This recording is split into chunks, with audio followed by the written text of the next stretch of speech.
आज इस वीडियो के अंदर मैं एक ऐसा डाउट आपके मन के अंदर क्लियर करूंगा कि आपने कभी इस क्वेश्चन के रिगार्डिंग डाउट कभी सोचा नहीं होगा कि क्या कोई नौकर, क्या कोई केयर टेकर जो प्रॉपर्टी की देखभाल करता है, कोई नौकर जो है प्रॉपर्टी की देखभाल करता है, तो क्या वो नौकर और केयर टेकर क्या प्रॉपर्टी के मालिक बन जाएंगे या फिर जो ओनर है ओनर से प्रॉपर्टी छीन सकेंगे? ऐसा कोई मुद्दा है या नहीं है? तो ये बहुत ज्यादा इंपॉर्टेंट क्वेश्चन है। इस वीडियो के अंदर सुप्रीम कोर्ट ने अभी आजकल के अंदर ही ये फैसला सुनाया है और जो केयर टेकर है और जो सर्वेंट है यानी कि जो नौकर है उनको मालिक बनाया जाए, उस केयर टेकिंग के लिए प्रॉपर्टी का मालिक बनाया जाए या ना बनाया जाए, इसी के रिगार्डिंग सुप्रीम कोर्ट ने क्लीन शब्दों में अपनी एक स्टेटमेंट दी है और अपना एक जजमेंट सुनाया है। तो आज इस वीडियो के अंदर हम इसी के बारे में बात करेंगे। मेरा नाम है आयुष, आप देख रहे हैं स्मार्ट एंड लीगल गाइडेंस। अब आपके मन में भी कभी ना कभी एक बारी डाउट आता ही है कि मुझे जुडिशरी के एग्जाम्स की तैयारी करनी है, मैं एक लॉ स्टूडेंट हूं, मेरे लॉ ग्रेजुएट होने के बाद डायरेक्ट मैं अपने जुडिशरी के एग्जाम्स की तैयारी करके अपना एग्जाम दूंगा और एग्जाम को क्रैक करूंगा। उसके लिए मुझे कोचिंग सेंटर जाना पड़ेगा, ऑनलाइन कोचिंग कौन सी बेस्ट रहेगी मेरे लिए, मुझे इसको पहचानना पड़ेगा। तो ये सारे डाउट्स को क्लियर करने के लिए अनअकैडमी आप सभी लोगों के लिए एक जुडिशरी पीसीएस जे की कोचिंग का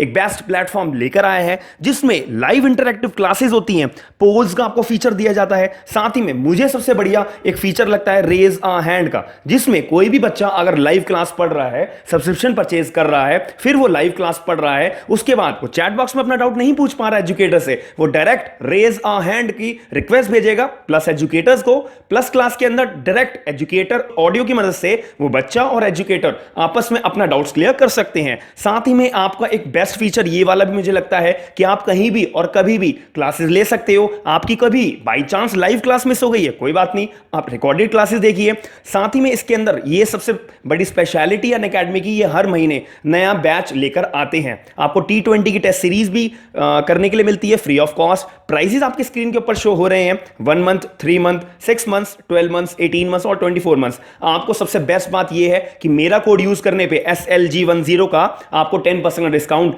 हैंड टू हैंड मिल जाएगा। ऐसी अपॉर्चुनिटी हर किसी को नहीं मिलती है, तो आप लोग इस जुडिशरी के प्लान्स को ज्वाइन करने का अनअकैडमी के ऊपर जरूर सोचिएगा। सबसे पहले मैं बात करूं तो सुप्रीम कोर्ट ने आज की जो मुद्दे के अंदर बात करेंगे हम, जो सुनाया है, सर्वेंट और केयर टेकर जो है वो ओनर बन सकते हैं, कोई भी प्रॉपर्टी के मालिक जो है उससे प्रॉपर्टी छीन सकते हैं या नहीं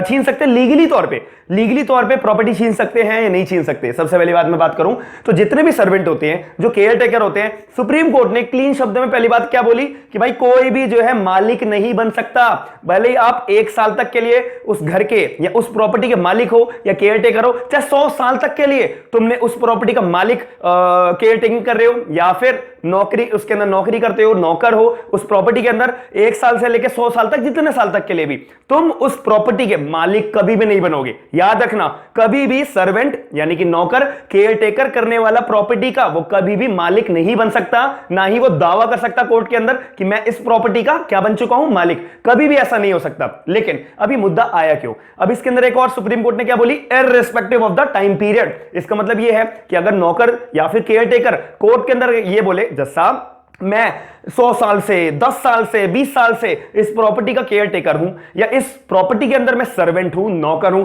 तो जज साहब मेरे को कुछ ना कुछ तो मिलना चाहिए, मेरे को कुछ ना कुछ तो प्रॉपर्टी का हिस्सा मिलना चाहिए, मैं ओनर तो बनना चाहिए हूं। तो सुप्रीम कोर्ट ने साफ इंकार कर दिया, नहीं, जो मालिक है, जिसने अपने खून पसीने की कमाई से प्रॉपर्टी खड़ी करी है, प्रॉपर्टी बनाई है, और तुम 10 साल, 20 साल, 30 साल, 50 साल वहां पे नौकरी कर लो और सर्वेंट रहो, नौकर रहो या केयर टेकर करो, फिर तुम हमारे पास आओ दावा मांगने प्रॉपर्टी के पोजेशन का, ओनरशिप का, बिल्कुल भी ये प्रैक्टिकेबल पॉसिबल नहीं है। समझे मेरी बात? अब इसके अंदर एक और बात बताऊं, ये मुद्दा आया क्यों। अब इसके अंदर एक ट्रायल कोर्ट था, ट्रायल कोर्ट के साथ साथ एक कैलकाटा का हाई कोर्ट था। कैलकाटा के हाई कोर्ट ने और एक ट्रायल कोर्ट ने इस मंजूरी को मान लिया था कि कलकत्ता हाई कोर्ट के अंदर भी और एक ट्रायल कोर्ट के अंदर भी एक मुद्दा आया। एक नौकर जो है अपने प्रॉपर्टी का दावा करने लगा कि मैं जज साहब उस एक प्रॉपर्टी है, मैं वहां पे नौकर हूं 50 साल से, 20 साल से, जो भी फैक्ट्स होंगे केस के अंदर। तो कलकत्ता हाई कोर्ट ने इस फैक्ट्स को मानते हुए, इस दावे को मानते हुए एक्सेप्ट कर लिया था और